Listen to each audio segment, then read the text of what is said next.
Ezra புஸ்தகம் 3வது கேள்வி நம்ம போகிறோம். இப்போ 3வது பகுதியாக இதை பார்க்க போகிறோம். 2 பகுதி நம்ம பார்த்து விட்டோம். எப்படி செருபபேலின் தலைமையின் கீழே கோரேஸ் ராஜாவினுடைய அரசாணையை ஏற்று 49,897 பேர் திரும்பி வந்தார்கள். அதன் மூலமாய் அவர்கள் எல்லோரும் ஆலயத்தை கட்ட ஆரம்பித்தாங்க.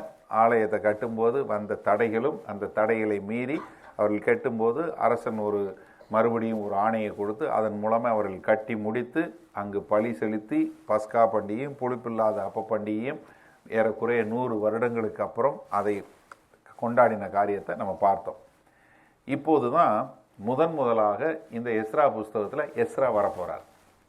இதுவரைக்கும் எஸ்ரா வரவே இல்லை, இப்போ தான் முதல் முறையாக வரப்போகிறாரு. இப்போ என்னென்னா 2வது முறை இங்கே அவங்க வரப்போகிறாங்க. ஏற்கனவே 49,897 பேர் வந்துட்டாங்க. இப்போ 2வது முறை வரப்போகிறாங்க.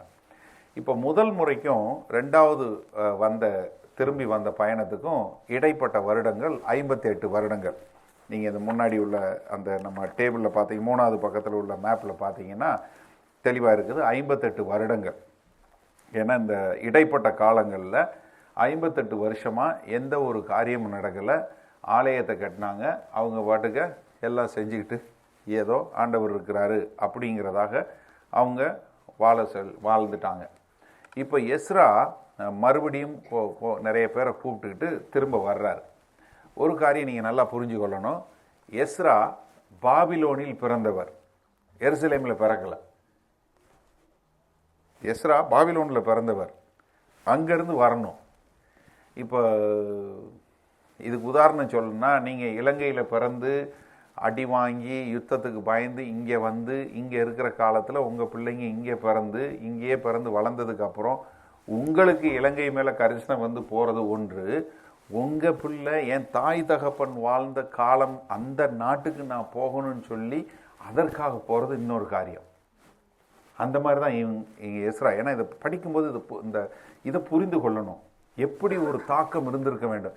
ஏன்னா இதுதான் சொன்னேன், அவர் பேர் ஸ்கிரைப். அவர் எழுதக்கூடியவர். என்னென்னா அந்த காலத்தில் நம்மகிட்ட மாதிரி பிரிண்டிங் ப்ரெஸ் கிடையாது. நம்ம வாட்டுக்கு நோட்ஸ் போட்டோம், 50 பிரிண்ட் போட்டோம்னா அது வாட்டுக்கு அடித்து கொடுக்கும், அந்த மாதிரி கிடையாது. அவங்க என்னென்னா உட்காந்து நின்று எழுதணும். அவங்க ஒருவர் சொல்ல ஒரு 10 பேரோ 20 பேரோ இருந்து கேட்டு எழுதுவாங்க ஓலைச்சுருளில். அந்த ஓலைச்சுருளில் எழுதி முடிச்சதுக்கப்புறம் தான் அடுத்தது பண்ணுவாங்க. அந்த காலத்தில் அவங்க எழுதும்போது ஒரு யாவே ஆண்டவருடைய நாமத்தை எழுதணுன்னா போய் குளிச்சுட்டு புது துணி போட்டு புது நிப்பு எடுத்து அந்த குச்சியை எடுத்து அதில் எழுதிட்டு அதுக்கப்புறம் அதை உடைச்சிருவாங்க. அந்த அளவுக்கு பயந்து ஆண்டவருக்காய் வாழ்ந்தவங்க. அப்படி எழுதும்போது இவர் என்ன பண்ணார், ஆண்டவரை பற்றி அதிகமாய் அறிந்து கொண்ட ஒரு ஞானத்தில் வந்தார். ஆண்டவர் எப்படி இது பண்ணார், எப்படி மக்களை நேசித்தார், ஆண்டவர் எப்படி நியாயப்பிரமாணங்களை கொடுத்தார், அந்த நியாயப்பிரமாணங்கள் என்ன எல்லாமே தெரிந்த ஒரு ஆளாக இவர் இருக்கிறதுனால அவர் இதை குறித்து இது பண்ணுறாரு. அப்போ இவங்க எஸ்ரா 7வது அதிகாரம் முதல் 10 வசனங்கள் பார்த்தீங்கன்னா, இதுக்கு பின்பு செராயன் குமாரனாகிய எஸ்ரா பெர்சியாவின் ராஜாவாகிய அர்த்தசஷ்டா அரசாளுகிற காலத்திலே பாபிலோனிலிருந்து வந்தான். இந்த செராயா அசரியரின் குமாரன், இவன் இல்கியாவின் குமாரன். சரி, இப்போ யார் வந்தாங்க அப்படின்னு சொல்லக்கூடிய ஒரு காரியம் போட்டிருக்கு. இதில் பார்த்தீங்கன்னா 1754 பேர் வர்றாங்க. 1754 பேர் வர்றாங்க. இவங்க அதே மாதிரி வருவதற்கு ஒரு 4 மாதம் மறுபடியும் இவங்களுக்கும் கிட்டத்தட்ட ஒரு 600 கிலோமீட்டர் நடந்து வரணும். இவங்க சேர்றாங்க. இவங்க என்ன, எந்த ஒரு பாதுகாப்பும் இல்லாமல், எந்த ஒரு காவலாளிகளும் இல்லாமல் இவர்கள் இந்த பிரயாணத்தை மேற்கொண்டு வர்றாங்க. இவங்க வரும்போதும் நிறைய காரியங்களை எடுத்துகிட்டு வர்றாங்க. சரியா? இவர் என்ன பண்ணுறாரு, அரசன்ட்ட கேட்குறார். அப்போ 9வது வசனம் பாருங்க. 1ஆம் மாதம் 1 தேதியிலே அவன் பாபிலோனிலிருந்து பிரயாணமாக புறப்பட்டு 5ஆம் மாதம் 1 தேதியிலே தன் தேவனுடைய தயவுள்ள கரம் தன்மேல் இறந்ததினால் எருசலேமுக்கு வந்தான். கர்த்தருடைய வேதத்தை ஆராயவும் அதின்படி செய்யவும் இஸ்ரவேலிலே கட்டளைகளையும் நியாயங்களையும் உபதேசிக்கவும் எஸ்ரா தன் இருதயத்தை பக்குவப்படுத்தி இருந்தான். நீங்கள் இந்த உங்கள் நோட்ஸில் எழுதும்போது இந்த 10வது வசனத்தை எழுதி வச்சுக்கோங்க. என்னென்னா, இதில் 3 காரியங்கள் இருக்கிறது. என்ன? முதல்ல வேதத்தை ஆராய்ந்து படிப்பது, சரியா? ரெண்டாவது என்ன? அதன்படி செய்வது. மூன்றாவது அதை போதிப்பது. இந்த ஒழுங்குமுறையில் தான் ஊழியங்கள் இருக்க வேண்டும். முதல்ல நீங்கள் வேதத்தை ஆராய்ந்து படித்து ஆண்டவரை அறிந்து கொள்ள வேண்டும். ரெண்டாவது அதை செய்ய வேண்டும். செய்யாததை நீங்கள் போதிக்க கூடாது. மூன்றாவது தான் போதிக்கணும். இன்றைக்கு என்னன்னா, போதிக்கிறதுக்காக முதலாவது போதிக்க ஆரம்பிக்கிறாங்க, போதிக்கிறதுக்காக படிக்கிறாங்க, செய்யறதே கிடையாது. ரிவர்ஸில் வர்றாங்க. இப்படி வரக்கூடாது. முதல்ல நீங்கள் வேதத்தை ஆராய்ந்து படிக்க வேண்டும். என்ன சொல்லுது? வார்த்தை என்ன சொல்லுகிறது? யாருக்கு இந்த காரியம் சொல்லப்படுகிறது? எதற்காக சொல்லப்படுகிறது? இது இன்றைக்கு எனக்கு எப்படி பொருந்தும்? சரி, இன்றைக்கு ஆண்டவர் இந்த வசனத்தினூடாய் என்னிடம் என்ன பேசுகிறார் என்பதை முதலில் ஆராய்ந்து படித்து அறிந்து கொண்டு அதை செய்ய வேண்டும். அந்த வார்த்தைக்கு கீழ்ப்படிந்து செய்ய வேண்டும். அதற்கு பின்புதான் போதிக்க வேண்டும். இது எஸ்ராவிடமிருந்து நம்ம கற்றுக்கொள்ள வேண்டிய காரியம். நம்ம நெகமையா புஸ்தகம் பார்க்கும்போது பார்க்க முடியும். முதலாக இந்த புல்பிட் சொல்றோம் இல்லையா, கொண்டு வந்தது நெகமையா தான். இந்த ஒரு மேடை போட்டு நின்று பேசுறோம் இல்லையா, இதை கொண்டு வந்தது எஸ்ரா தான் கொண்டு வந்தார். நெகமையா புஸ்தகத்தில் வாசிக்கும் போது பார்க்கலாம். அதே மாதிரி எனக்கு ஒரு ஆசை, ஒரு காலத்தில் பிற்காலத்தில் நம்ம சபையை அப்படி மாறணும்னு. எஸ்ரா புஸ்தகத்தில் எப்படின்னா, முதல்ல வேதத்தை ஆராய்ந்து படித்து விட்டு அதுக்கப்புறம் தான் ஆராதனை பண்ணாங்க. நம்ம ஆராதனை பண்ணி விட்டுட்டு வேதத்தை படிக்கிறோம். ஆனால் எஸ்ரா காலத்தில் அப்படி இல்லை. முதல்ல வேதத்தை படித்தார்கள், ஆண்டவரை அறிந்து கொண்டார்கள். இப்படிப்பட்ட நல்ல ஆண்டவரா, இப்படி ஆண்டவர் எனக்கு சொல்லி இருக்கிறாரா என்று புரிந்து அப்போ ஆண்டவரை ஆராதிச்சாங்க. நீங்கள் எனக்கு தெரிஞ்சு நம்ம ஆண்டவருடைய வார்த்தைகளை கற்றுக்கொண்ட பின்பு நாம் ஆராதிப்பதற்கு இன்னும் லெகுவாக இருக்கும் என்று நானும் நினைக்கிறேன். ஏன்னா நிறைய பேர் நம்ம மக்களும் ஸ்கிப் விடுறதும் போயிடும். ஏன்னா நிறைய பேர் கரெக்டாக ஓகே 9 மணி சர்வீஸு, 9:35 9:40 வரைக்கும் ஆராதனை இருக்கும், அதனால் ஒரு 9:25 9:30க்கு போனால் போதும்னு வர்றதும் முடிஞ்சு போயிடும். ஏன்னா முதல்ல தானே செய்தி, அதுக்கப்புறம் தானே ஆராதனை. எஸ்ரா அப்படி தான் பண்ணார். நம்ம ஜெபம் பண்ணுவோம், வருங்காலத்தில் நம்ம ஒரு மாதிரி சபையாய் இதை மாற்றி காட்டலாம், செய்யலாம். ஏன்னா அதுதான் சரியானது. ஏன்னா உங்களுக்கு ஆண்டவருடைய வார்த்தை வரும்போது நம்ம என்ன நினைப்போம், ஆஹா இவ்வளவு நல்ல ஆண்டவரா, அவரை துதிக்க வேணாமா? அதான் செஞ்சான். காலையிலிருந்து மாலை வரை தேவனுடைய வார்த்தையை படித்து செய்து கொடுத்தார். ஸோ அப்போ நமக்கு வந்து இது இந்த 7வது அதிகாரத்தில் முதலாவது நமக்கு தெரிய வேண்டியது என்ன? முதல்ல நம்ம வந்து வேதத்தை ஆராய்ந்து படிக்க வேண்டும், பின்பு அதை கடைபிடிக்க வேண்டும், அதற்கு பின்பு தான் போதிக்க வேண்டும். இந்த ஆர்டரை நம்ம சரியாக செஞ்சோம்னா நம்ம வாழ்க்கையும் நல்லா இருக்கும், நம்மகிட்ட செய்தி கேட்குறவங்க வாழ்க்கையும் நன்றாக இருக்கும். இப்போ அரசன் அவர் மேலே உள்ள காரணம் என்ன?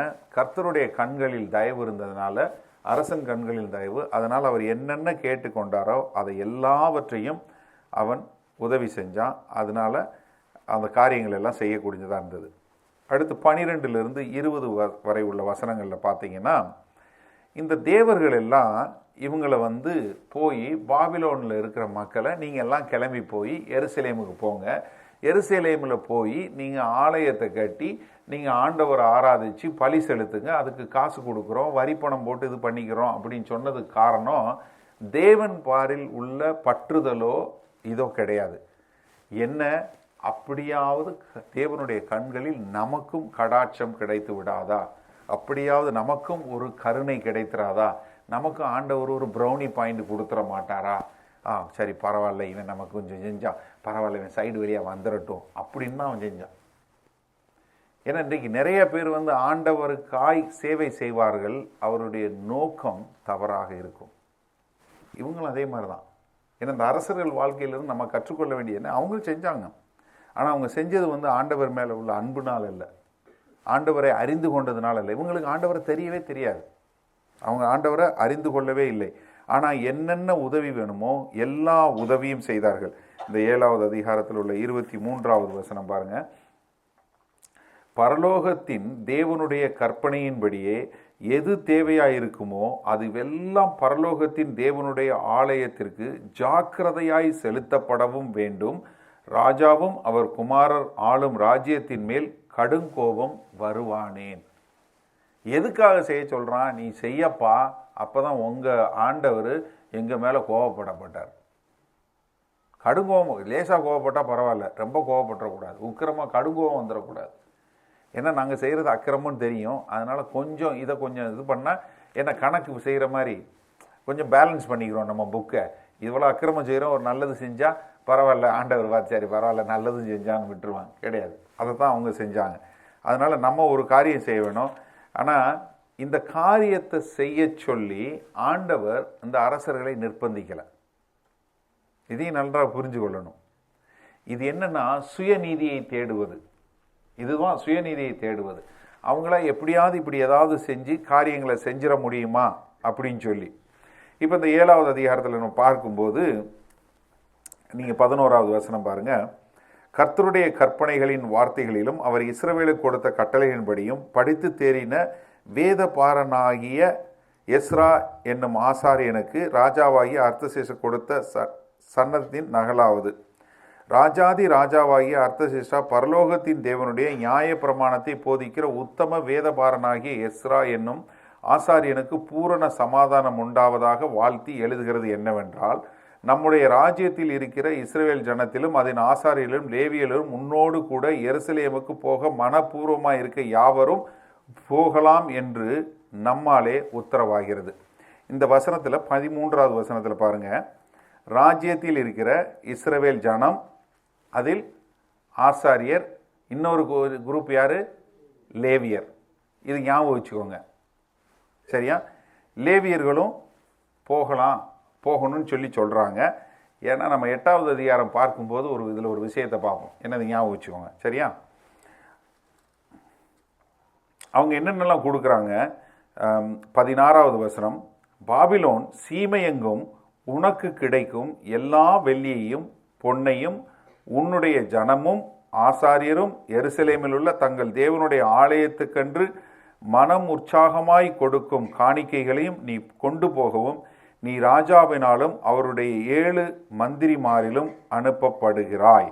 ஆகையால் அந்த திரவியத்தினால் நீ தாமதமின்றி காளைகளையும் ஆட்டுக்கடாகளையும் ஆட்டுக்குட்டிகளையும் அவைகளுக்கு அடுத்த போஜன பான பலிகளையும் பான பலிகளையும் வாங்கி அவைகளை எருசலேமில் உள்ள உங்கள் தேவனுடைய ஆலயத்து பலிபீடத்தின் மேல் செலுத்துவாயாக.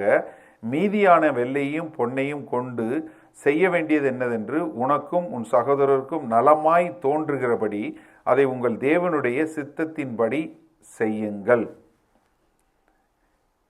என்ன எல்லாத்தையும் கொடுத்து விடுறாங்க. வெள்ளி, பொண்ணு, ஆடு, மாடு, கடா எல்லாம் கொடுத்துட்டு நீ இதெல்லாம் கொண்டு போய் என்னென்ன பலி செலுத்தணுமோ, உங்களுடைய யூதகுல முறைப்படி என்னென்ன தேவனுக்கு பலி செலுத்தணுமோ அதுக்கு செலுத்துறதுக்கு உபயோகப்படுத்து.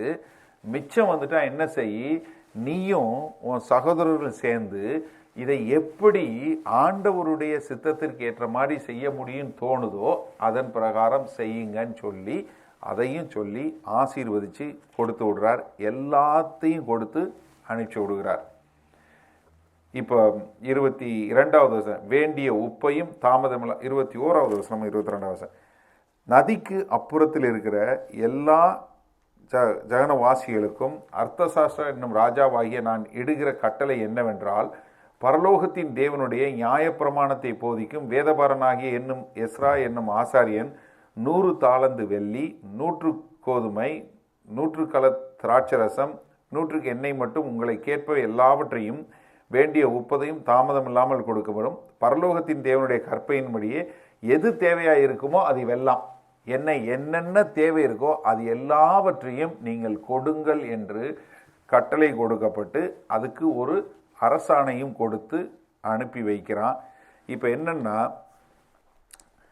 இது மூலமா உனக்கு ஏதாவது தேவைக்கு ஒரு வரி வேணுமா, அந்த வரியையும் போட்டு அந்த காசையும் வாங்கி அவங்களுக்கு கட்டுவதற்கு, நீ இந்த காரியங்களை செய்வதற்கு ஒரு உதவி செய்யுங்கன்னு சொல்லி அரசாணை போட்டு கொடுத்துட்றார்.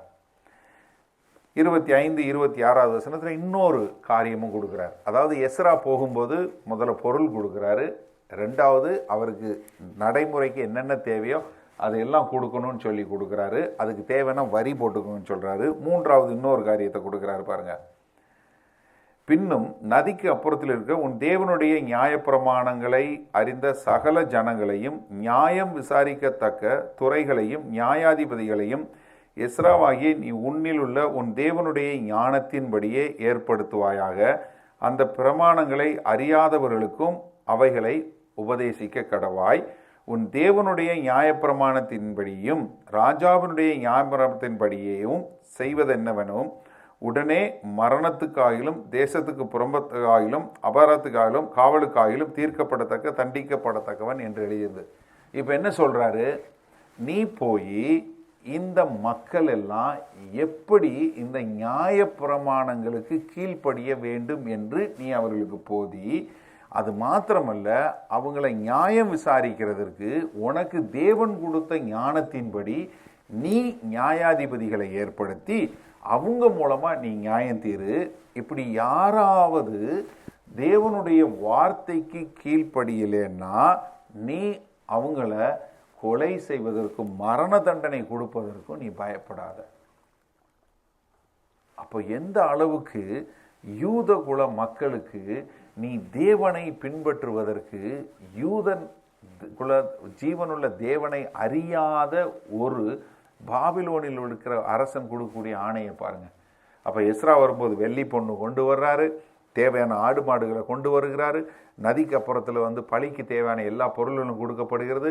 நான்காவதாக அவர் எல்லா வசனங்கள் எல்லாவற்றையும் போதிக்கக்கூடிய ஒரு காரியத்தையும் கொடுக்குறாரு, கற்பனைகளையும் கட்டளையும் போதிக்கக்கூடிய கொடுக்குறாரு. அதுக்கு சட்டபூர்வமாக நியாயாதிபதிகளை ஏற்படுத்தி நியாயம் தீர்க்கவும் அதிகாரம் கொடுக்குறாரு.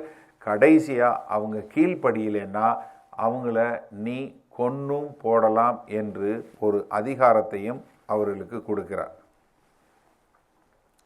ஆனால் 27வது வசனம் 28வது வசனத்தில் பார்க்கும்போது எருசலேமில் உள்ள கர்த்தருடைய ஆலயத்தை அலங்கரிக்க இப்படிப்பட்ட யோசனையை ராஜாவின் இருதயத்தில் அருளி ராஜாவுக்கும் அவருடைய மந்திரிமார்களுக்கும் ராஜாவின் கைக்குள்ளான பலத்தை எல்லா மகாபிரபுகளுக்கும் முன்பாக எனக்கு தயவு கிடைக்க பண்ணின எந்தன் பிதாக்களின் தேவனாகிய கர்த்தருக்கு ஸ்தோத்திரமே. இங்கே நீங்கள் எஸ்ராவினுடைய மனத்தாழ்மையை பார்க்கலாம்.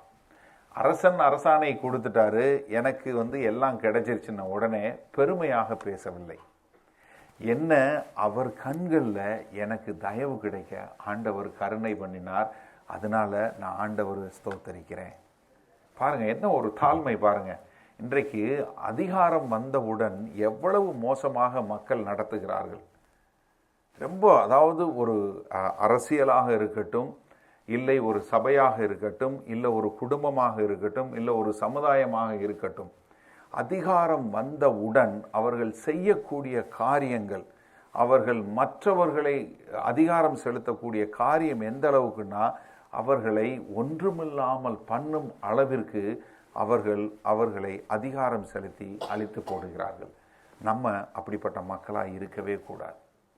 ஏன்னா நான் ஆண்டவருடைய கண்களில் எனக்கு தயவு கிடைத்தது, அதனால நான் ஆண்டவரை ஸ்தோத்தரிக்கிறேன். அடுத்த வசனம், அப்படியே என் தேவனாகிய கர்த்தருடைய கரம் என்மேல் இருந்ததினால் நான் திடன் கொண்டு இஸ்ரவேலின் சில தலைவரை என்னோட கூட வரும்படி சேர்த்து கொண்டேன்.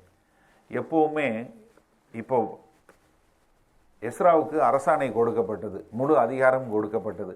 இப்போ யாரை வேணாலும் அவர் கூப்பிட்டா வந்திருக்கணும். ஆனால் அவர் என்ன பண்ணார், யார் வர்றீங்களோ வாங்க, தனக்கு ஒத்த தலைவர்களை தெரிந்தெடுத்துக்கொண்டு அவர்களை கூட்டி கொண்டு சேர்த்தான். இது இந்த புதிய உடன்படிக்கையில் ஊழியம் செய்யக்கூடியதுக்கு ஒரு அருமையான முன் எடுத்துக்காட்டு. நான் சமீபத்தில் நம்ம கிராய்டன் சர்ச்சில் ஒரு மெசேஜ் கொடுத்தேன். அதாவது எப்படி புதிய உடன்படிக்கையும் பழைய உடன்படிக்கையில் உள்ள ஊழியத்துக்குள்ள ஒரு வித்தியாசம் என்னென்னா, பழைய உடன்படிக்கையில் ஒரு ஆள் இருந்தால் போதும். ஒரு மோசே, ஒரு யோசுவா, ஒரு எலியா, ஒரு எலேசா, இந்த மாதிரி யாராவது ஒரு எரேமியா, ஒரு எசேக்கியேல், இந்த மாதிரி தான் இருந்தாங்க. ஆனால் புதிய உடன்படிக்கையில் அப்படி கிடையவே கிடையாது. புதிய உடன்படிக்கையில் ரெண்டு பேராக தான் ஆண்டவர் அனுப்பிச்சார். ஒருவருக்கொருவர் சார்ந்து தான் நம்ம செய்ய முடியும். தனி ஒரு மனிதனாக ஒரு ஊழியம் இருந்ததுன்னா அது பழைய ஏற்பாட்டு ஊழியம், புதிய ஏற்பாட்டு ஊழியமே இல்லை. நம்ம எல்லாரும் சேர்ந்து, ஏன்னா இது சரீரம். புதிய ஏற்பாட்டு ஊழியம் என்பது சரீரம். நம்ம எல்லாரும் சேர்ந்து செய்கிறது தான் ஊழியம். அதுக்கு ஒருத்தரை தலைவராக கொடுப்பாரு. ஆனால் தலைவரை மட்டும் நம்பி நடக்கிற ஊழியம் பழைய ஏற்பாட்டு ஊழியம். அது சரியான ஊழியம் அல்ல. ஆண்டவராய் இயேசு கிறிஸ்து யாரையும் தனியாக அனுப்பவே இல்லை. ரெண்டு பேர் தான் அனுப்பிச்சார். நம்மளும் ஒருவரை ஒருவர் சார்ந்து இருக்க தான் ஆண்டவர் அழைச்சிருக்கிறார். நம்ம சபையில் ஒருத்தர் வர்ஷிப் பண்ணணும், ஒருத்தர் பிரசங்கம் பண்ணணும், ஒருத்தர் டீ போடணும், ஒருத்தர் கூட்டணும், ஒருத்தர் அல்லணும், எல்லாம் ஒவ்வொருத்தரும் ஒரு காரியம் செஞ்சால் தான் இது சபை. இது சர்வாதிகாரம் கிடையாது. சரியாக புரிந்து கொள்ள வேண்டும். எஸ்ரா அதை தெளிவாக செஞ்சார். தன்னைகிட்ட அரசாணம் இருந்தாலும் அடுத்தவனை கொல்றதுக்கு அதிகாரம் கொடுக்கப்பட்டாலும் தலைவர்களை தெரிந்தெடுத்து நீங்கள் வாங்க நம்ம எல்லாம் சேர்ந்து போவோம் என்று கூப்பிட்டு அவங்கள கொண்டு வந்தார். ஸோ அதனால் தேவனுடைய தயவை நாம் மறந்துவே கூடாது. அவருடைய கிருபையினால் நம்ம காரியம் செய்கிறங்கிறத உணர்ந்து கொள்ள வேண்டும். இப்போ 8வது அதிகாரத்தில் அவங்க திரும்பி இங்கே வரக்கூடிய காரியத்தை நம்ம பார்க்கிறோம். அந்த அர்த்தசஷ்டா ராஜா அரசாளும் காலத்தில் பாபிலோனிலிருந்து என்னோடு கூட வந்த தங்கள் பிதாக்கள் வம்சங்களின் தலைவரும் அவர்கள் வம்ச அட்டவணையும் ஆவன. தன்னோடு வந்தவர்களை பார்க்குறாரு, யாரெல்லாம் இருக்கிறாங்க அப்படின்னு சொல்லி முக்கிய தலைவர்களை எல்லாரையும் குறித்து பார்க்குறாரு.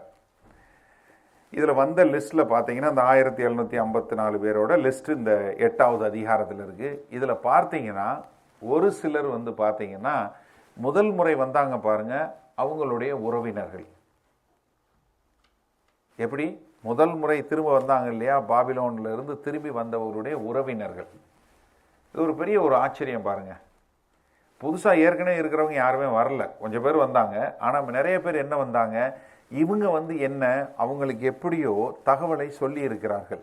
நாங்கள் இப்படி இருக்கிறோம், இந்த மாதிரி எடுத்து கட்டி கொண்டு இருக்கிறோம், இந்த மாதிரி தேவனுடைய ராஜ்யம் கட்டப்பட்டு வந்து கொண்டு இருக்கிறது, நாங்கள் இங்கே ஒரு ஆலயத்தை எழுப்பி விட்டோம், இங்கே பழி செலுத்தி கொண்டு இருக்கிறோம், ஆண்டவர் ஆராதித்து கொண்டிருக்கிறோம் என்று அவர்கள் எப்படியோ இவர்களுக்கு செய்தி சொன்னதுனால இங்கே இருக்கிற உறவினர்களும் இவர்களை திரும்ப வருவதற்கு வசதியாக இருக்கு. இதில் இன்னொரு பெரிய காரியம் என்னென்னா, இப்போ நான் சொன்னேன் இதில் 59 வருஷம் எஸ்தருடைய காலம் போயிடுச்சு. அந்த எஸ்தர் அர்த்தசராக்சிஸ் ஆண்ட 59 வருஷங்கள் போயிடுச்சு. ஆலயம் கட்டுறதுக்கு ஒரு 22 வருஷம் போயிடுச்சு. ஏறக்குறைய ஒரு 80 வருடங்களுக்கு அப்புறம் மறுபடியும் திரும்ப வர்றாங்க. அப்போ சிறையிருப்புக்குள்ளே போய் ஏறக்குறைய 150 வருஷங்களுக்கு அப்புறம் கிளம்பி வர்றாங்க. இது லகுவான காரியமே அல்ல, நன்றாக புரிந்து கொள்ள வேண்டும். ஏன்னா அவங்களுக்கு ஒரு தலைமுறை போய் 2வது தலைமுறை அங்கே இருக்கிறது.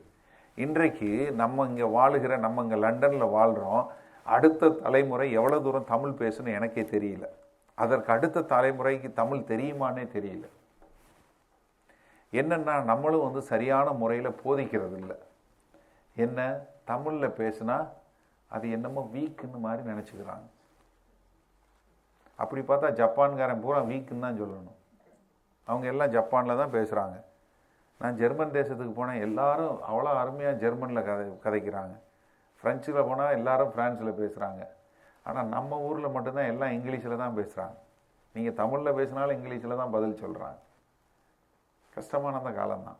எவ்வளோ காலம் நம்ம இருக்க போகிறோம். ஏன்னா அதனால் தயவு செஞ்சு நீங்கள் தமிழில் பேசுகிறவங்களா இருந்தால் சந்தோஷமாக இருங்க, ஒன்றும் கவலைப்படாதீங்க. இங்கிலீஷ் தெரியலன்னா அது என்ன அது ஒரு லாங்குவேஜ் தான். அதுக்கும் புத்திசாலித்தனத்துக்கும் சம்மந்தமே கிடையாது. நான் நிறைய பேர் நினச்சிக்கிறாங்க இங்கிலீஷ் பேசினா புத்திசாலின்னு. ஒன்றும் கிடையாது. இங்கிலீஷ் பேசினா அது ஒரு லாங்குவேஜ், அவ்வளோதான். ஒரு ஜப்பான்காரனுக்கு இங்கிலீஷ் பேச தெரியலங்கிறக்க அவன் முட்டாள்னு சொல்ல முடியுமா? சொல்லுங்கள், கிடையவே கிடையாது. ஆனால் இவங்க என்ன பண்ணுறாங்க, அங்கே இருந்து எல்லாவற்றையும் விட்டு இங்கே என்ன நிலைமையில் இருக்குன்னே தெரியல, அந்த எருசலேமை நோக்கி திரும்ப வர்றாங்க. இது ஒரு பயங்கரமான ஒரு முடிவு. அவங்க நல்லா வசதியாக வாழ்ந்து கொண்டு இருக்கிற மக்கள் இப்போ ஆண்டவரை பற்றி அவர் கட்டின ஆலயத்தில் ஆராதிக்க வேண்டும், அதற்கு மக்களுக்கு உதவி செய்ய வேண்டும் என்று புறப்பட்டு வருகிறது. ரொம்ப ஒரு அருமையான காரியம். இப்போ இதில் 15வது வசனத்திற்கு வாருங்க. 8வது அதிகாரம் 15வது வசனம். இவர்களை நான் அகாவுக்கு ஓடுகிற நதி எண்டையிலே கூட்டி கொண்டு போனேன். அங்கு 3 நாள் தங்கியிருந்தோம். நான் ஜனங்களையும் ஆசாரியரையும் பார்வையிடும் போது லேவியின் புத்திரர் ஒருவரையும் அங்கே காணவில்லை. யாரை காணா? லேவியரை காணா. யார் இந்த லேவியர்கள்? அதாவது தேவ ஆலயத்தில் ஊழியங்கள் செய்யக்கூடிய ஆசாரியர்களுக்கு உதவியாய் பணிவிடை செய்வது தான் லேவியரோட வேலை. ஆண்டவருடைய ஆலயத்தில் பிரகாரங்களில் ஆசாரியர்கள் செய்கிற வேலைக்கு அசிஸ்டண்டாக கூட இருந்து எண்ணெய் கொண்டு வருது, திரி கொண்டு வருது, அப்பம் கொண்டு வந்து வைக்கிறது, எடுக்கிறது, இந்த மாதிரி வேலை செய்வதற்காக நியமிக்கப்பட்டவர்கள் தான் லேவியரின் புத்திரர்கள். அவர்களுக்கு பெயர் லேவியர். இப்போ என்ன ஆயிடுச்சு? ஆலயம் கட்டப்பட்டு விட்டது. இவங்களோட வேலை எங்க? ஆலயத்தில். யாரு கூட வேலை பார்க்கணும்? ஆசாரியம் கூட வேலை பார்க்கணும். இப்போ நீ அதுக்கு தான் முந்தின 7வது அதிகாரத்தில் வாசிச்சு காமிச்சேன் இல்லையா? அவர் யாரெல்லாம் கூட்டு போய் சொன்னாரு? ஆசாரி. 7வது அதிகாரம் 7வது வசனம் பாருங்க. அவனுடைய கூட இஸ்ரவேல் புத்திரரில் ஆசாரியரிலும் லேவியரிலும் பாடகரிலும் வாசல் கதவரிலும். இது ராஜா சொல்றான். எப்படி? ராஜாவுக்கு தெரியுது. என்ன ஆராதனை நடத்த வேண்டும் என்றால் ஆசாரியனும் லேவியனும் பாடகர்களும் வேணும் என்று ராஜாவுக்கு தெரியுது. ஆனால் லேவியனுக்கு தெரியல. இன்றைக்கு நிறைய பேர் ஆண்டவருக்காய் ஊழியம் செய்கிறவர்களுக்கு ஆண்டவரையும் தெரிவதில்லை. எல்லாம் வேறு ஒரு காரணத்திற்காக ஆண்டவரை சேவித்து வாழ்ந்து கொண்டிருக்கிறார்கள். எங்க வந்திருக்கணும்? லேவியனா இருந்தவன் ஆளா எந்திரிச்சு ஓடி வந்து, ஐயா நீ போறையா, நான் வர்றேன் கூட, நான் லேவியன், ஆசாரியனுக்கு நான் இல்லாம ஒன்றும் செய்ய முடியாது, அதனால நான் லேவியன் வர்றேன் அப்படின்னு லேவியன் தானாக முன் வந்திருக்க வேண்டும். நன்றாக புரிஞ்சு கொள்ளுங்க. ஒரு ஆண்டவரை ஆராதிப்பதற்கு, ஆண்டவருக்கு காரியம் செய்யறதுக்கு நானே முன் வருகிறேன் என்று சொல்லி அந்த லேவியன் புத்திரர்களும் லேவியர்களும் வந்திருக்க வேண்டும். ஆனால் அவர்கள் வர தவறிவிட்டார்கள். இன்றைக்கு வெளிப்படுத்தின சுவிசேஷம் 1வது அதிகாரம் 5வது வசனம் சொல்லுவது போல, நீங்களும் நானும் ராஜாக்களும் ஆசாரியர்களாகவும் அழைக்கப்பட்டிருக்கிறோம். அதை மறந்து போய்விடக்கூடாது. ஏதோ போதகர்கள் மாத்திரம்தான் நினைக்கிறது மிகப்பெரிய தவறு. நீங்க எல்லாருமே ஆண்டவராகிய இயேசு கிறிஸ்துவை ஏற்றுக்கொண்ட ஒவ்வொருவரும் ஆசாரிய ஊழியத்திற்கு உங்களுக்கு தெரிந்தோ தெரியாமலோ நீங்கள் ஒத்துக்கொண்டு விட்டீர்கள். நீங்கள் அழைக்கப்பட்டிருக்கிறீர்கள். அப்ப நீங்க எப்படிப்பட்டவர்களா இருக்கணும்? ஆண்டவருக்காய் ஓடி வந்து காரியம் செய்யக்கூடியவர்களா இருக்க வேண்டும். இந்த லேவியர்கள் ஆண்டவரை தெரிந்தாலும் ஆண்டவருக்காய் பணிவிடை செய்வதற்காய் நியமிக்கப்பட்டவர்கள். அவர்களுக்கெல்லாம் சொத்து என்னன்னு சொன்னார் ஆண்டவர்? பழைய உடன்படிக்கையில் என்ன சொத்து? எல்லாருக்கும் பிரிச்சு கொடுத்தாரு. இவங்களுக்கு என்ன சொன்னாரு? உங்களுக்கு சொத்து நான் தான். எப்படி? நான் தான் உங்களுக்கு சொத்து. மீதி பேருக்கு நிலம், மீதி பேருக்கு பூமி, மீதி பேருக்கு எல்லாம் இருக்கு. ஆனா உங்களுக்கு மட்டும் எதுவுமே கிடையாது. ஏன்னா நான் உங்களுடைய சொத்து. அப்படி கொடுத்த அந்த ஆண்டவரை ஆராதிக்கிற அந்த லேவியன் புத்திரர்கள் வராம போயிட்டாங்க. யோசிச்சு பாருங்க. இப்ப நீங்க ஒரு எஸ்ராவா இருந்து நீங்க ஆளுங்களை கூப்பிடும் போது லேவியர் வரலன்னா எப்படி இருந்திருக்கும்? நான் யோசிச்சு பாக்குறேன். எப்படி இந்த லேவியர்கள், ஐயா ஆலயம் பிரதிஷ்டை பண்ணியாச்சு, ஆலயத்துல பலி செலுத்துறாங்க, பஸ்கா பண்டிகை நடத்துறாங்க, புளிப்பில்லாத அப்ப பண்டிகை நடத்துறாங்க, ஆசாரியர்கள் வந்து தினந்தோறும் அரசன் கட்டளையிட்டு ஆடு மாடுகளை பலி கொடுத்து ஆண்டவரை ஆராதிச்சு பலி செலுத்தி கொண்டு இருக்கிறாங்க. அங்க லேவியருக்கு வேலை. இங்க ஒரு குரூப் மறுபடியும் ஒரு 1754 பேர் போறாங்க. அதுல ஒரு லேவியனும் இல்லை. வெட்கக்கேடான விஷயம். ஆண்டவரை தெரிந்து ஆண்டவருக்காய் வாழுகிறார்கள், ஆனால் ஆண்டவரை பின்பற்ற தவறிவிட்டார்கள். இன்றைக்கு கிறிஸ்தவத்திலே அதே நிலைமை. கிறிஸ்தவத்தில் நிறைய அதே நிலைமை. நிறைய லேவியர்கள் பாபிலோனில் வாழ்ந்து கொண்டிருக்கிறார்கள். அவர்களுடைய ஊழியம் பாபிலோன் ஊழியம். என்ன? பணம் பொருள் சேர்ப்பது ஊழியம், ஆண்டவருக்காய் வாழ்வது அல்ல. நன்றாக தெரிந்து கொள்ள வேண்டும். ஏன்னா அதுதான் செஞ்சாங்க, வரவே இல்லை. ஏன்னா முதலாவது வந்திருக்க வேண்டிய அவங்க வரலங்கும் போது என்ன செய்யறான் எஸ்ரா? உடனே சரி நம்ம என்ன செய்யலாம், இங்க பக்கத்துல காசியாப்பியாங்கிற ஒரு பட்டணம் இருக்கிறது, அங்க அனுப்பிச்சு அங்க லேவியர்கள் இருக்கிறார்களான்னு கேட்போம். ஏன்னா லேவியர்கள் என்பது லேவியின் புத்திரர்கள். அவர்கள் அந்த கோத்திரம் எல்லா இடத்துல இருந்தாங்க. அங்கே இருக்கிறாங்களா என்று பார்ப்போம் என்று சொல்லி அங்கே மக்களை அனுப்பி தேடச் செய்கிறான். 8வது அதிகாரம் 16வது வசனத்தில் பாருங்க.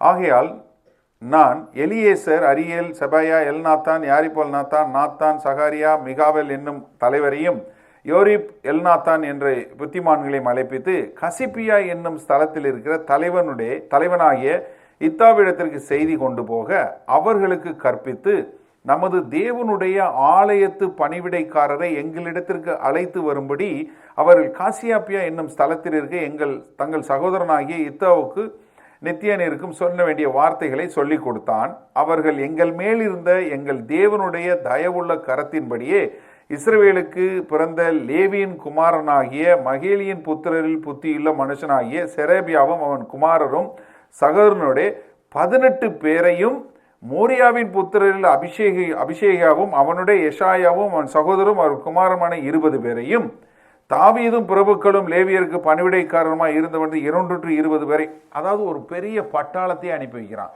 ஒரு தலைவன் பாருங்க, அந்த ஊரில் உள்ள ஒரு தலைவன், இந்தா நீ லேவியரை கூப்பிட்டுக்கோ, இவங்க இன்னும் கொஞ்சம் ஞானமான மக்கள், இவங்களையும் கூப்பிட்டுக்கோ, அது மாத்திரம் இல்லை, நீங்கள் போகிறீங்க, உங்களுக்கு இன்னும் கொஞ்சம் ஆள் வேணும், இந்தா இன்னும் ஒரு 250 பேர் இவங்களிருந்து அனுப்புகிறேன்னு சொல்லி அவன் கூட கொஞ்சம் ஆளுங்களையும் சேர்த்து வைத்து அனுப்பக்கூடிய ஒரு தலைவனாக இருக்கிறான் அந்த கேசியாப்பா பட்டணத்தில் உள்ள அந்த தலைவர்கள். இதில் இந்த கேசியாப்பா பட்டணத்தில் இருக்கிறவனும் கஷ்டமான ஆளுங்க தான். இவனுக்கும் அதே பிரச்சனை தான். தான் குடும்பம், பொண்டாட்டி, பிள்ளை எல்லாவற்றையும் விட்டு விட்டு வர வேண்டும். ஆண்டவருக்காய் பிரித்து எடுத்து வைக்கப்பட்ட மக்கள். நம்ம ஆண்டவருக்காய் இன்றைக்கு புதிய ஏற்பாட்டில் ஆண்டவருக்காய் பிரித்து எடுத்து வைக்கப்பட்ட மக்கள். நம்ம அப்படி வாழுகிறோமா? நம்ம வாழ்க்கை அந்த மாதிரி இருக்கிறதா? நன்றாக சிந்தித்து பாருங்கள். நீங்கள் ஆண்டவருக்காய் வாழுகிறீர்களா? இப்போ ஆண்டவர் உங்களை அழைத்தா நீங்கள் போவீங்களா? நான் இந்த கேள்வி கேட்குறேன். ஒரு முறை வந்தேன், இன்னொரு முறை போவேனா? இன்றைக்கு கிளம்பி ஆண்டவர் போன்னு சொன்னால் போவேனா? நீங்கள் போவீங்களா? கேளுங்க. ஏன்னா அன்றைக்கு அழைத்த போது போகலை, கடைசியில் எங்கே வழியில் இருந்த ஆட்களை கூட்டு போனாங்க. ஆண்டவர் சவுலை தெரிந்தெடுத்தார். நீ என்னுடைய வார்த்தை கீழ்ப்படிந்தேன்னா நித்திய காலத்திற்கு உன்னுடைய தலைமுறை மூலமாக ஆளப்படும்னு. ஆனால் அவன் தவறு பண்ணதுனால தான் தாவீது வந்தான். 2வது வந்த தாவீது ஆண்டவருடைய இருதயத்துக்கு பிரியமானவனா ஆண்டவர் தெரிந்தெடுத்த சவுல் ஒன்றுமில்லாமல் போனான். இன்றைக்கு ஆண்டவர் தெரிந்தெடுத்த பேர் அநேக பேர் இருக்காங்க. ஆனால் 2வது தெரிந்து கொள்ளப்பட்ட மக்கள் ஆண்டவருக்கு பெரிய காரியத்தை செய்கிறாங்க. நான் என் முழு மனதோடு விசாரிக்கிறேன், நான் விசுவாசிக்கிறேன், நான் 2வது தெரிஞ்சு கொள்ளப்பட்ட ஆள் தான், முன்னாடி அழைக்கப்பட்டவங்க வேறவங்க. நீங்கள் எப்படின்னு நீங்கள் யோசிச்சு பாருங்க. நீங்கள் போவீங்களா? அடுத்து 21வது வசனத்திலிருந்து 23வது வசனம். இப்போ என்ன சொல்கிறாரு? அங்கேருந்து ஆற்றங்கரையிலேருந்து கிளம்புறதுக்கு முன்பாக அவர் என்ன செய்கிறாரு? நம்ம எல்லாரும் கொஞ்சம் உபவாசம் இருந்து தேவனை நோக்கி பார்ப்போம் என்று. 21வது வசனம். அப்பொழுது நாங்கள் எங்கள் தேவனுக்கு முன்பாக எங்களை தாழ்த்துகிறதற்கும் எங்களுக்காகவும் எங்கள் பிள்ளைகளுக்காகவும் எங்கள் சகல பொருள்களுக்காகவும் செவ்வையானவை வழியை தேடுகிறதற்கும் நான் அங்கே அந்த அகாவா நதியண்டை உபவாசத்தை கூறினேன். வழியிலே சத்துருவை விலக்கி எங்களுக்கு துணை செய்யும்படிக்கு நான் ராஜாவினிடத்தில் சேவகரையும் குதிரையரையும் கேட்க வெட்கப்பட்டிருந்தேன். எங்கள் தேவனுடைய கரம் நம்மை தேடுகிறவர்கள் எல்லார் மேலும் அவர்களுக்கு நன்மையாய் இருக்கிறதென்றும் அவருடைய வல்லமையும் அவருடைய கோபமும் அவரை விட்டு விலகுகிறவர்கள் எல்லார் மேலும் இருக்கிறதென்று நாங்கள் ராஜாவுக்கு சொல்லியிருந்தோம். அப்படியே நாங்கள் உபவாசம் பண்ணி எங்கள் தேவனிடத்திலே அதை தேடினோம். எங்கள் விண்ணப்பத்தை கேட்டருளினார். நீங்கள் பார்த்தீங்கன்னா இப்போ எஸ்ராக்கு இந்த மாதிரி பொருள்கள் ஆளுகளை கொடுத்து அனுப்பும்போது இந்த கல்லர்களுடைய தொல்லை அந்த காலத்தில் பெரிய பயம். ஆனால் அவன் என்ன கேட்குறான்? போர்ச்சேவர்கள் கேட்காம ஆண்டவர் பக்கத்தில் கருணையும் தயவு இருந்தால் ஆண்டவர் எங்களை பாதுகாத்து வழி நடத்துவார்.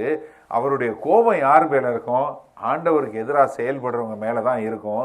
அதனால் எங்களை ஆண்டவர் பாதுகாப்பாக வழி நடத்தி கொண்டு போவார்னு சொல்லி அரசன்ட்ட சொல்லிட்டு அவருடைய கருணையும் அவருடைய கிருபையை நம்பி கிளம்பி வர்றாங்க. ஆண்டவர் பாதுகாத்து திரும்ப கொண்டு வந்து சேர்க்கிறார். ஆனால் இதற்கு பின்பாக 13 வருடங்களுக்கு பின்பாக நெகமையா திரும்பி வரும்போது என்ன கேட்கிறாரு? அரசன்ட்ட வந்து காவலாளிகளை கேட்கிறார். காவலாளிகளை கொடுத்து அந்த காவலாளியை மூலம் பாதுகாப்பை கொண்டு வந்து கொடுக்கிறார். அப்போ என்னன்னா, அவங்கவுங்க விசுவாசத்தின்படி தேவன் செய்யக்கூடியவராக இருக்கிறார். எஸ்ராவினுடைய விசுவாசம் தேவன் என்னை பாதுகாத்து கொண்டு போவார் என்று விசுவாசித்தார். அதனால் அவர் வந்தார். நெகேமியாவுடைய விசுவாசம் என்ன? எனக்கு தேவன் காவலாளிகள் மூலமாய் பாதுகாப்பு கொடுப்பார் என்று. ஏன்னா ஒரு சிலர் வந்து என்னன்னா, சில காரியங்களை ரொம்ப தவறாக எடுத்துக்கொண்டு ஆண்டவருடைய நாமம் தூசிப்பதற்கு செய்கிறாங்க. ஆண்டவர் வந்து இப்போ உதாரணத்துக்கு குணமாகிறதுல பார்த்தீங்கன்னா, ஒரு சிலர் என்ன நினைக்கிறாங்க, ஆண்டவர் வந்து என்னையை குணமாக்குவார், அதனால நான் ஆஸ்பத்திரிக்கே போக மாட்டேன்னு சொல்லி ஒரு கல்ட் குரூப்பே இருக்கு. ஐ கால் இட் அ கல்ட். நாங்கள் மாத்திரையே ஆண்டவர் டாக்டரை கொண்டும் செய்வார். லூக்கா, ஆண்டவரை பின்பற்றி போன லூக்கா, அவனும் ஒரு மருத்துவன். ஸோ அதனால் வந்து நம்ம அதை வந்து எடுத்துக்கூடாது. உங்களுக்கு என்ன விசுவாசம் இருக்கோ அதில் போங்க. அதுக்காக வந்து நீங்கள் வந்து தவறாக புரிந்து கொள்ளக்கூடாது. இப்போ 24 30 வசனம் வரைக்கும் பார்க்கும்போது, இவங்க மக்கள் கொண்டு வந்து கொடுத்த தங்கம், வெள்ளி, பித்தளை எல்லாவற்றையும் மக்கள்கிட்ட கொடுத்து சுத்தம் செய்ய கொடுக்குறான். நல்லா கவனிங்க. இவங்க எல்லாம் ஆற்றங்கரையிலேருந்து கிளம்பி வர்றாங்க. இப்போ எல்லாம் வெள்ளி தட்டு, தங்கம், பொண்ணு இதெல்லாம் இருக்குது. இப்போ எல்லாம் என்ன விட்டு வர்றாங்க? எல்லாத்தையும் விட்டு அன்னக்காவடியே அங்கே வந்து சேர்றாங்க. இப்போ வந்து சேரும்போது அவங்ககிட்ட என்ன இல்லை? ஒன்றுமே இல்லை. இப்போ இதை பூரா அவங்க கழுவி வைக்கணும். நம்ம தமிழில் ஒரு பழமொழி சொல்லுவாங்க, என்ன, கருப்பட்டி பானைகளை கை விட்டவன் நக்காம விட மாட்டான்னு. ஆனால் இப்போ இவன் ஒன்றுமே இல்லாமல் எடுத்துகிட்டு வர்றான். இவன் கிளீன் பண்ணி யாரும் அதுலேருந்து எந்த பொருளையும் எடுக்கலை. நீங்கள் இந்த வீட்டில் எடுத்து போய் நல்லா அந்த இதை வாசிக்கும் போது உங்களுக்கு புரியும். அதுக்கு தான் இப்படி சொல்லி கொடுக்குறேன். ஏன்னா அந்த 6 வசனங்கள் எடுத்து பார்த்தீங்கன்னா அவன் கொடுக்குறான். எல்லாம் சுத்தம் பண்ணி வச்சதுக்கப்புறம் எல்லாம் செக் பண்ணுறாங்க. ஒன்றுலையும் குறையே இல்லை. எல்லாம் சரியாக இருக்கிறது. எல்லாம் சரியாக செய்கிறாங்க. இதிலிருந்து நம்ம ஒரு 2 காரியம் தெரிஞ்சு கொள்ளணும். ஒன்று, உங்களுக்கு என்ன ஆண்டவர் கொடுக்கிறாரோ அதில் உண்மையுள்ளவர்களாய் நீங்கள் இருக்க வேண்டும். அடுத்தவங்களுக்காக வேலை செய்யக்கூடாது. ஆண்டவருக்காக தான் செய்யணும். ஆண்டவருக்கு முன்பாக உண்மையும் உத்தமமாக இருக்க வேண்டும்.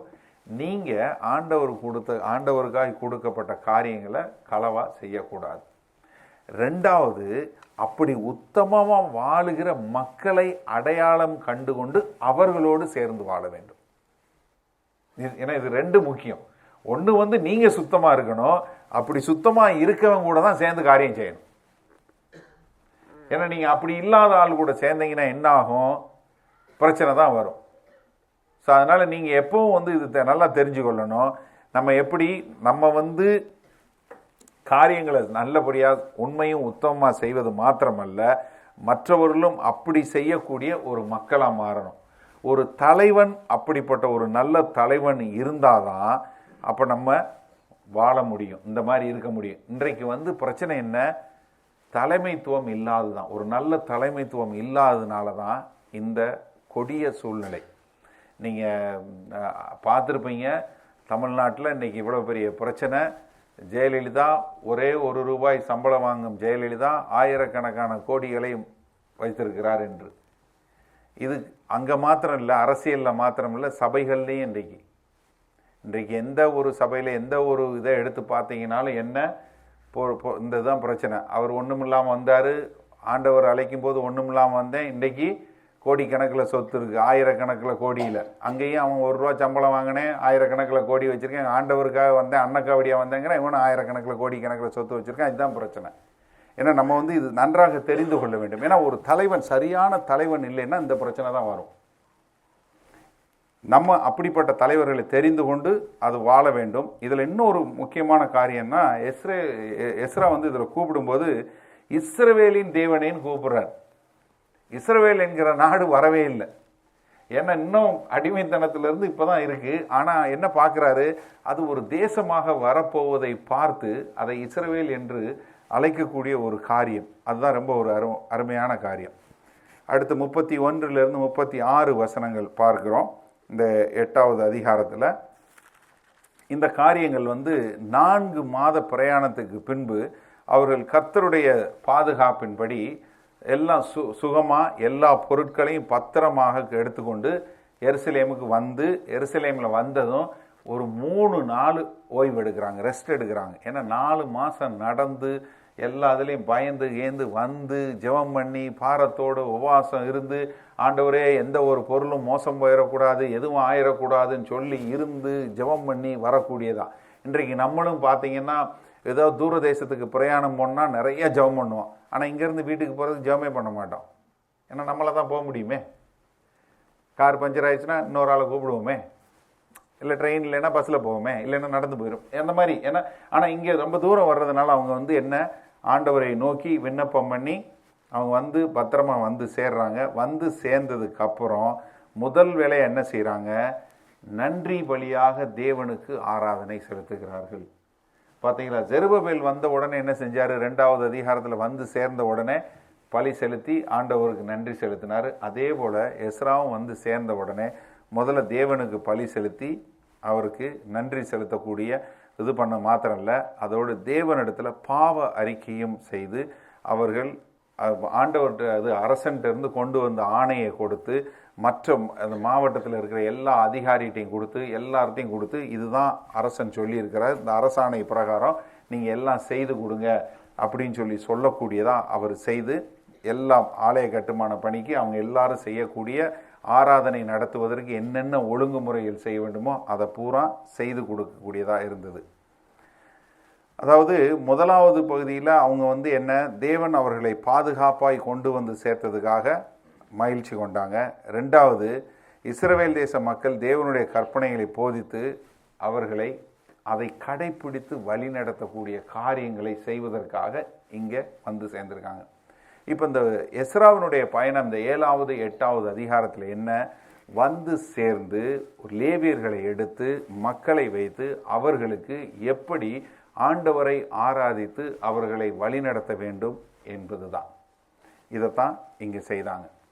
ஸோ இப்போ இந்த 3வது இதில் பார்க்கும்போது இந்த 7வது 6வது 7வது 8வது அதிகாரத்தில் எஸ்ராவினுடைய பயணமும் 1754 மக்களும் வந்ததாக பார்க்கிறோம். இதில் எனக்கு முதல்ல ரொம்ப பிடிச்ச ரொம்ப பாதிக்கப்பட்ட ஒரு காரியம் என்னன்னா, இந்த லேவியர்கள் வராமல் போனது தான். ஆலயத்தினுடைய பலி செலுத்துவதற்கு லேவியர்கள் அவசியம், ஆனால் அந்த லேவியர்களே இல்லை. இன்றைக்கு உங்களை ஆண்டவர் அழைச்சா நீங்கள் போக தயாரா? நீங்கள் ஆண்டவர் கீழ்ப்படிந்து செய்வீங்களா? நீங்கள் உண்மையாக இருப்பீங்களா? உத்தமமாக இருப்பீங்களா? நீங்கள் ஒரு முன்மாதிரி தலைவராக இருப்பீங்களா? உங்களை நீங்களே சோதித்து பாருங்கள்.